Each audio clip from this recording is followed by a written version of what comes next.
Bonjour mes frères et sœurs et bienvenue à cette méditation guidée de l'Évangile de Jésus-Christ selon Saint Matthieu au chapitre 6, versets 7 à 15. En ce temps-là, Jésus disait à ses disciples, « Lorsque vous priez, ne rabâchez pas comme les païens, ils s'imaginent qu'à force de paroles, ils seront exaucés. Ne les imitez donc pas, car votre Père sait de quoi vous avez besoin, avant même que vous l'ayez demandé. Vous donc, priez ainsi. Notre Père qui es aux cieux, que ton nom soit sanctifié, que ton règne vienne, que ta volonté soit faite sur la terre comme au ciel. Donne-nous aujourd'hui notre pain de ce jour. Remets-nous nos dettes, comme nous-mêmes nous remettons leurs dettes à nos débiteurs, et ne nous laisse pas entrer en tentation, mais délivre-nous du mal. Amen. Car si vous pardonnez aux hommes leurs fautes, votre Père céleste vous pardonnera aussi. Mais si vous ne pardonnez pas aux hommes, votre Père non plus ne vous pardonnera pas vos fautes. Mes frères et sœurs, la prière du Notre Père enseignée par Jésus aux disciples fait partie du sermon sur la montagne entamé au début du chapitre 5. La prière est un élément essentiel de notre vie et de notre relation avec Dieu. Et Jésus nous recommande de ne pas rabâcher comme les païens. Et nous dit qu'à force de paroles, on n'arrive pas à être exaucé. Le Notre Père est à la fois une prière et un modèle de prière. Modèle de schéma où la première étape est orientée vers le Père, vers l'adoration, vers la reconnaissance de sa grandeur, vers son intention à lui, son désir à lui. La seconde étape est orientée vers notre besoin, besoin de nourriture, besoin de pardon, besoin de protection ou de sagesse pour choisir le bien. Et à la fin, Jésus nous donne un enseignement sur le pardon. Très intéressant de voir quel schéma doit prendre notre prière. Premièrement, l'adoration, la louange, l'action de grâce, sans doute, avant la demande ou l'intercession.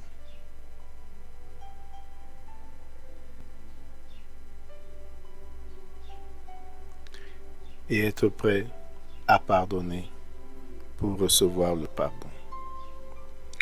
Entrons en prière. Au nom du Père et du Fils et du Saint-Esprit. Amen. Prenons conscience de notre présence devant Dieu, de comment nous nous sentons en abordant ce temps de prière, sur le plan physique, sur le plan moral et affectif, sur le plan spirituel. Prenons conscience de notre état.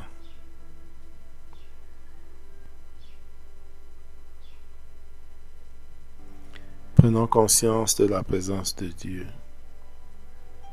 une présence apaisante, une présence rassurante.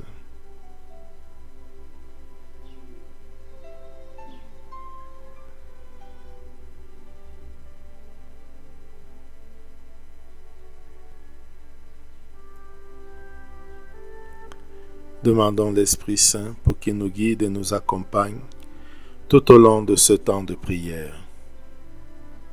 Disons 3 fois « Viens Esprit Saint » et inspirons profondément à chaque fois. Viens, Esprit Saint.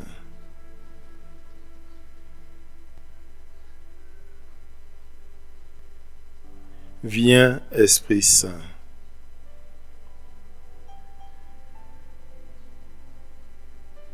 Viens, Esprit Saint.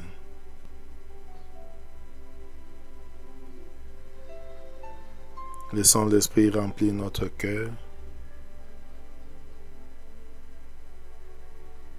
et nous guider vers la paix, nous guider tout au long de ce temps de prière et tout au long de notre vie.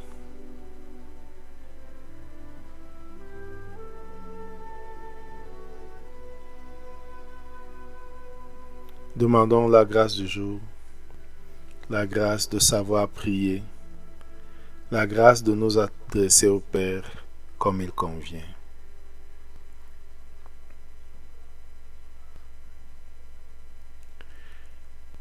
Maintenant, lisons une deuxième fois le texte. En ce temps-là, Jésus disait à ses disciples, « Lorsque vous priez, ne rabâchez pas comme les païens. Ils s'imaginent qu'à force de paroles, ils seront exaucés. Ne les imitez donc pas, car votre Père sait de quoi vous avez besoin, même avant que vous l'ayez demandé. Vous donc, priez ainsi. Notre Père qui es aux cieux, que ton nom soit sanctifié, que ton règne vienne, que ta volonté soit faite sur la terre comme au ciel. Donne-nous aujourd'hui notre pain de ce jour. Remets-nous nos dettes, comme nous-mêmes nous remettons leurs dettes à nos débiteurs, et ne nous laisse pas entrer en tentation, mais délivre-nous du mal. Car si vous pardonnez aux hommes leurs fautes, votre Père céleste vous pardonnera aussi. Mais si vous ne pardonnez pas aux hommes, votre Père non plus ne vous pardonnera pas vos fautes. Maintenant, imaginons le lieu. Imaginons cette montagne où se trouve Jésus. Regardons-le. Regardons les disciples tout autour de lui et cette foule qui l'accompagne.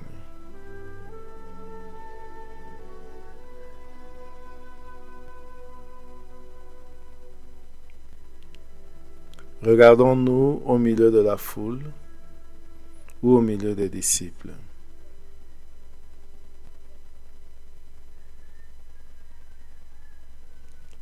Regardons Jésus et écoutons-le nous exhorter et nous donner cet enseignement. Lorsque vous priez, ne rabâchez pas comme les païens. Ils s'imaginent qu'à force de paroles, ils seront exaucés. Ne les imitez donc pas. Nous pouvons visualiser ces personnes qui se mettent en prière et parlent,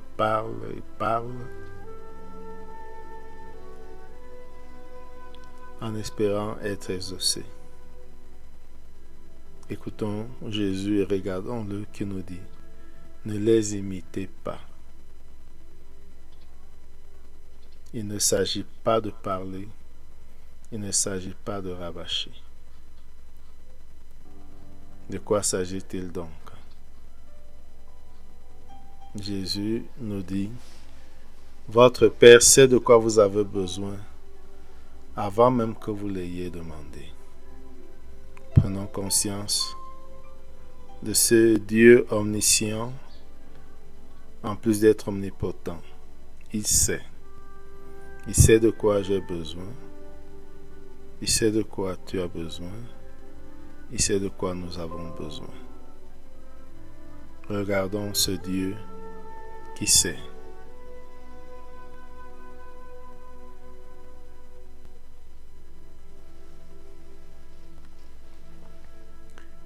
De nouveau, regardons et écoutons Jésus.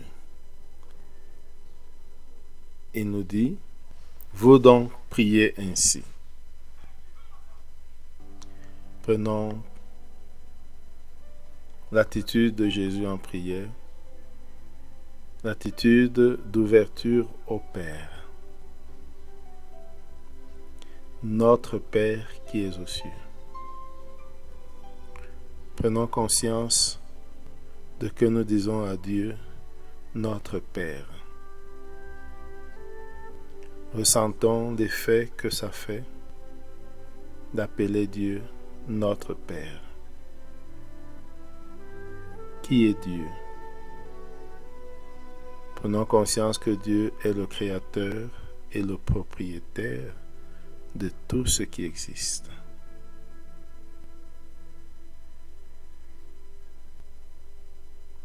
Et prenons conscience que nous l'appelons notre Père. Notre Père.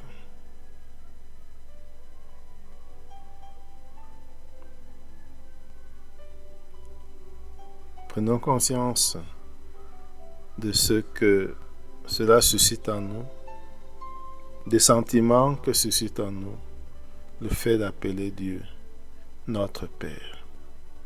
Identifions ces sentiments. Notre Père.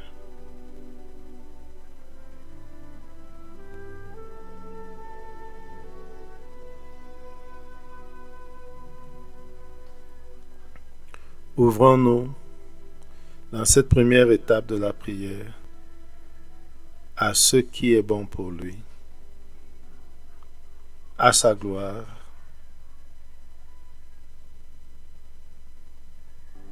à ce que nous désirons pour lui.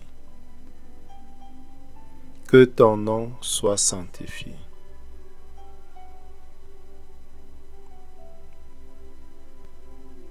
Que ton règne vienne.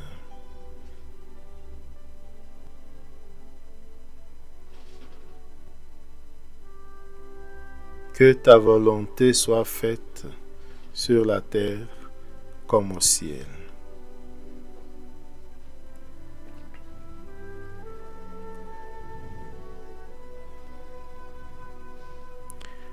Ce regard vers Dieu et pour Dieu nous invite à nous détacher de nous-mêmes d'abord pour regarder la gloire de Dieu de manière désintéressée.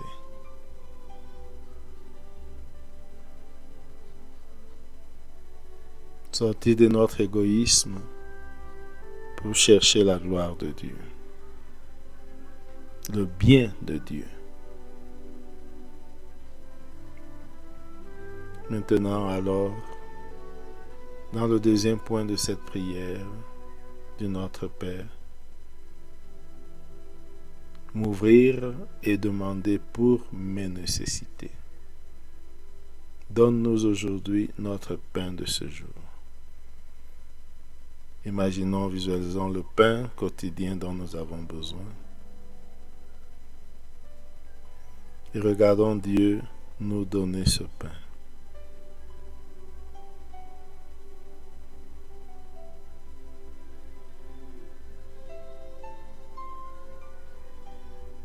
Remets-nous nos dettes, comme nous-mêmes nous remettons leurs dettes à nos débiteurs. Ici, cela peut être entendu littéralement, ou cela peut être entendu comme péché, demandant ainsi pardon pour nos péchés. Il me semble que les deux possibilités sont valides. Qu'est-ce que je dois à Dieu et qu'est-ce que les autres me doivent?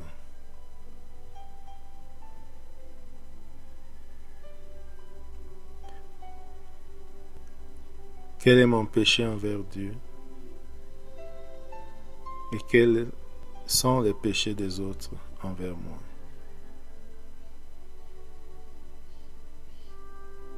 Remets-nous nos dettes, comme nous-mêmes nous remettons leurs dettes à leurs débiteurs. Ressentir que je pardonne, ressentir que je remets les dettes à ceux qui me doivent et qui sont incapables de me le rendre ou de payer.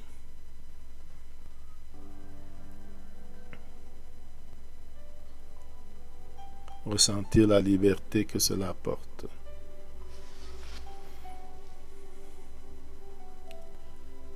Ne nous laisse pas entrer en tentation.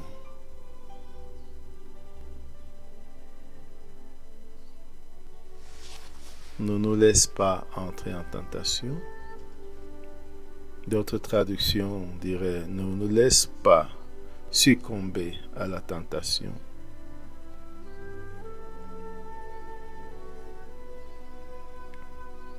Mais délivre-nous du mal. Imaginons le mal qui nous retient prisonniers. Et imaginons Dieu qui vient nous délivrer de ce mal.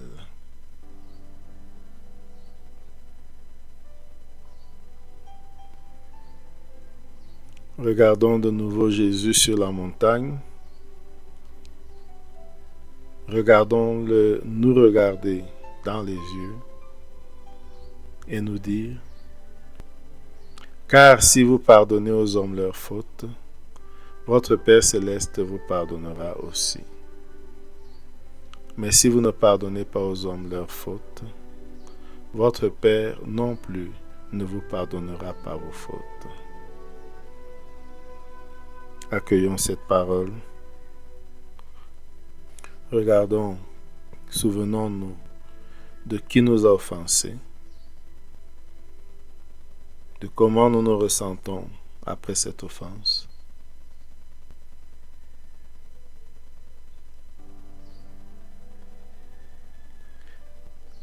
Et l'exigence qui nous est donnée aujourd'hui de pardonner. Entrons en dialogue avec Jésus sur ce que nous venons d'entendre et sur ce que nous comprenons.